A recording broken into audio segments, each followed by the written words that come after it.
moment of truth. Nagkami karon diri sa Isidros Beach sa Initaw, no.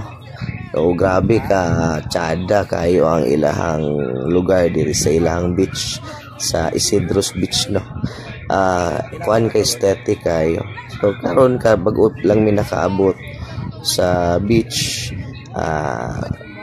This is our first nga kuan gyud kaning pag-ani sa ani nga lugar. Kami tanan, ako nakaani na ko diri dugay na nga panahon, pero kami nga grupo, kami nga mga friends is pag-ulang gyud mi nakaani diri nga lugar. Kaya dayang ambience o ang iyahang mga lights is kuan kayo kaning aesthetic kayo. So social kayo ang peg niya.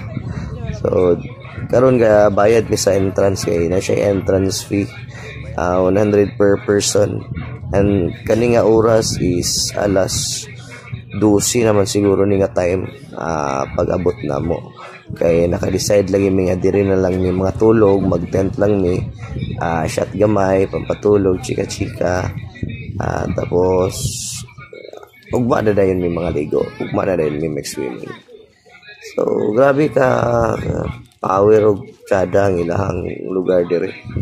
Kini recommended kayo. Tsada pud siya kuanan diri sa kanang mga mag-uyab kay kuan lagi kaning mga romantic kayo. Daghan lang gid tao kayo aning nga time kay Sunday man ni siya.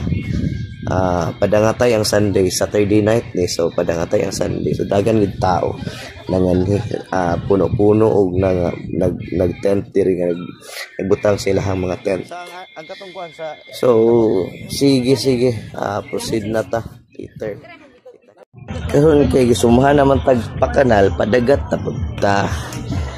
So ang nakatsada lang gid anin, no, nga mag laag ta og diri na to lugar kay bag-uman sa to ang pananaw.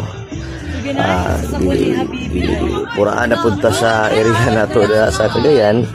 Dagan mangyapon mga beach dira sa Cagayan, pero sakay mag-explore punta. Wala pa man tay budget pang Siargao o pang Siquijor, so diri na ta sa to mga silingan nga mga lugar like diri sa Initaw. Okay kayo, power na kayo ang ilang ambience diri. Dili nagyapon ka.